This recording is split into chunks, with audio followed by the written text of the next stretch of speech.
In Uganda now, how do you find the dating lifestyle in Uganda? They are very direct. Unlike Direct as in how? like a man will just approach you and tell you, "Hello, I like you. Give me your number." Like he's not beating around the bush. He's just direct, and they know how to express themselves. They're not like Nigerians that we first of all notice the person. The things we do before you approach a person. What's your name? My name is Grace Baduku Chat. Grace. Yes. So nice meeting you. Same here. So Grace, what is it like being in Nigeria, living in Uganda? The whole experience was quite interesting because now we met a lot of people. Uganda is a country where it gives you the opportunity to meet diverse people from different African countries. So it was interesting, sometimes challenging, but it's all part of life. I stayed in Kampala, that's the capital. How was life in Kampala? The normal life, because it's an African country, so the only difference is the language barrier, which we're able to manage because we had to learn. So to be able to have easy access to the markets, deal with the people around, so we had to just learn. So it was easy for us to blend since we were all black. Well, they speak English in Uganda? Yes, they do. Their official language is English and Swahili. English and Swahili, but it's like they speak Swahili much. No. Kenyans and Tanzanians speak more Swahili than Ugandans, but the East African anthem is actually in Swahili, but you experience people speaking Luganda, especially in central parts, more than the Swahili. So living in Uganda now, what are the cultural shock you experience? I think the dance, I like the Baganda dance, it's very beautiful, but later during our cultural gala in school, Kampala International University, we found out that they had some very interesting dance moves. Like for the Langis, their war dance was quite a shock. Also the Karamojas, so they like sexual dances and all, and it's not something we're used to in the western part of Africa. So it was quite strange. So the dance was sexual in which aspect? Yes, like you would see them winding their waist, holding the other partner, like, so it was just crazy. And this is not something we're used to, and so it was really strange for us to see that, even though even them, they saw us and they're like, you guys are strange, you bring juju and all those things. But that's the beauty of Africa. Everybody has his own culture. So living in Uganda now, your favorite food? I prefer Rolex. That's chapati and egg. Even though pilau is not bad, but I prefer Rolex. Okay, so but did you learn how to like prepare it or something? Yes, I did actually. So how is the process? It's very easy. Just mix your flour. Everybody has his own way. Kenyans will tell you they have their own. Ugandans will also have. So you use warm water to mix the flour. You knead it. Get your preferred shape. Fry it with oil. You just need to put a little bit of salt. Some people put onions inside. You fry it, then you fry your egg. Roll it together, and it's Rolex. So in Uganda now, how do you find the dating lifestyle in Uganda? They are very direct. Unlike direct as in how? Like a man will just approach you and tell you, "Hello, I like you. Give me your number."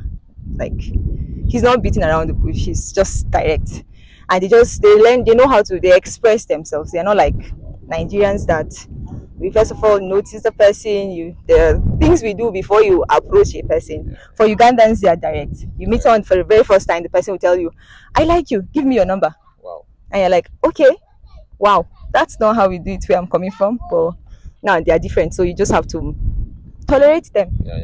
So Uganda people, are they welcoming people? Yes, they are. They are. Because the place I think that's one of the peaceful places I've stayed. You move anytime, security is 24 hours, like the place is very cool. And do you have any similarities between Nigeria culture and Uganda culture? Yes, we do. Our dance, okay, some parts of Nigeria use their ways to do more dancing, and it's also the same there. Like the Bagandas, they shake their waist and all. Then we have their native, we all wear native attires. They call theirs kitenge. Even though now the style is different, but it has this African, when you go there, you know that, okay, yes, I'm in Africa because of this African vibe that you get. What about your food? For someone that likes spicy food, I'm a Nigerian, we eat pepper. They don't eat pepper, so it's like, okay. But we had to learn how to eat their food without pepper, and now they're also interested in our food. Nigerians, we like your food, the way it looks and all those things. And they'll be like, your food is hot. We don't eat pepper. So now we eat their food without pepper. And when we cook our own, they also eat it because now they're also interested in eating our own food. So, and even the way we speak, because our English is different, the pidgin English and all. So they look at us like, oh my God, what's this person saying? Because they don't get us most times. So they try to sound like us, and in the process, they sound funny. So before going to Uganda now, what do you think about Uganda people and what do you meet on ground? I didn't really have any expectation. I just went there to study. So going there, I found everything strange. First of all, I had issues with communication because their accent was different from mine. So in class, you'll be seated and the lecturer is talking and you have no idea what he's saying. So you're looking at them like, okay, what's funny? And they'll be like, the lecturer. And you're like, what is he saying that is funny? You'll be like, I don't know. And you're like, okay, so how am I supposed to learn this? But we are able to adapt. We met friends. So it was easy for us to learn, because if you want to stay there, then you have to learn their language. Because if you're dealing with border, that's by guys, you have to speak Uganda. Some of them don't understand English. When you go to the market, some of the things you want to buy, you don't know the local name for it. So now you have to go there and be like, I want this, and they'll be like, oh, that's dodo. Yeah. I want this. We're like, oh, pili pili. So that was how we're able to do, and that helped us to be able to learn the language, and we're able to relate with them. So what about the adaptation process? Like, how long did it take you to adapt to like their culture, their way of life, like everything in Uganda? I think 4 months, because my first semester was my only challenge. Subsequent semesters I was flowing, because now you meet them at home, you meet them in school, you meet them in the market, you go to church, you meet them. So we learned their songs, and I was in choir, so it was easier for me to relate. And because of choir, you go to other places, you sing their songs, you do a lot of things, so it was not really hard for me to adjust. So let's see, the lifestyle in Uganda is like similar to Nigeria's lifestyle. So what are the challenges you faced in Uganda? Okay, particularly for me, their dressing. They are not as strict when it comes to dressing like the way we do it over here.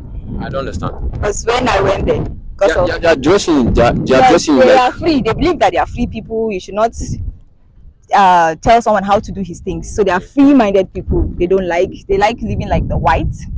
They have this freedom, so they just believe freedom, liberty. Uganda is a free place, so you do whatever makes you happy.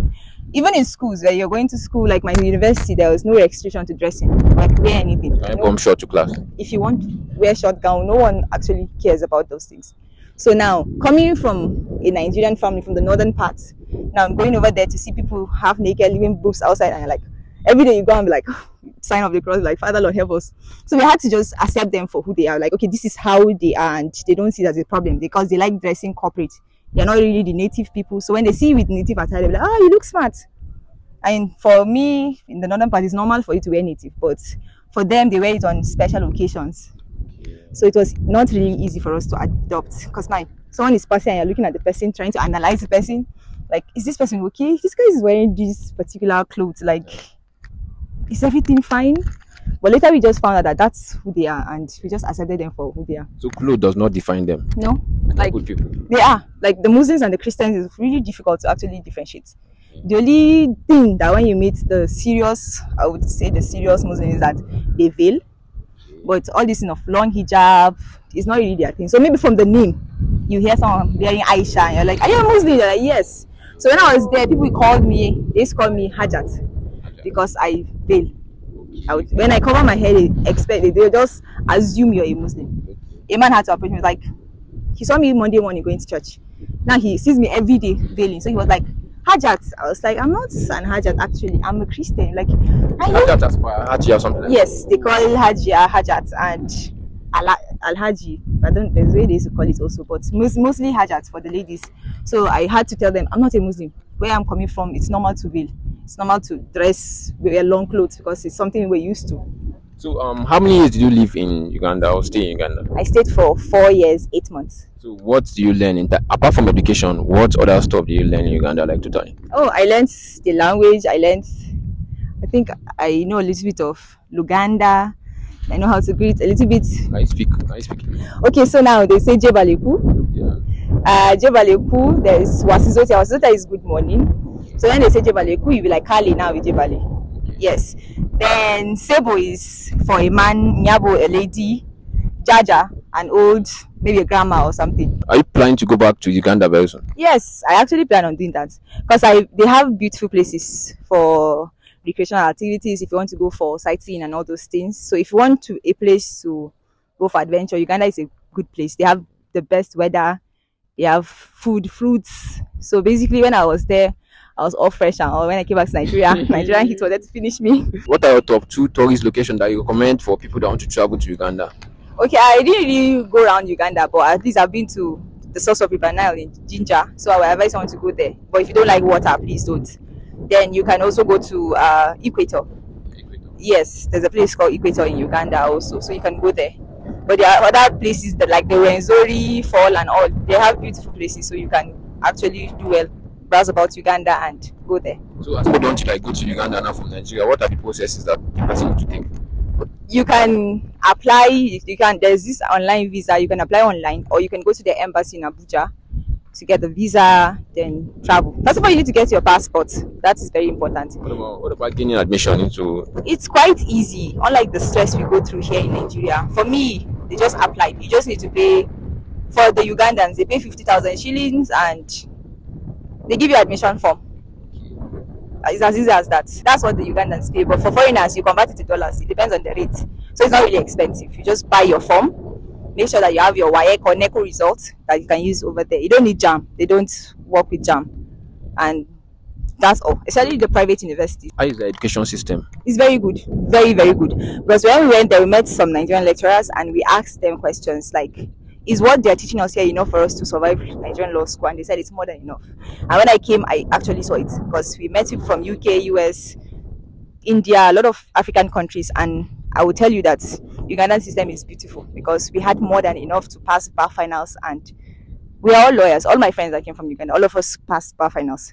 So it means their system is very good. So thank you for giving me your time. You're welcome, sir. Do you have anything to say? I miss Uganda. I miss my friends. I met a lot of beautiful people, and I have this strong feeling that we're going to still meet. I'm going to still go back to Uganda. Uganda is my second home, and I would like to explore more of East Africa, not just Uganda, but Uganda is actually a beautiful place. Yes.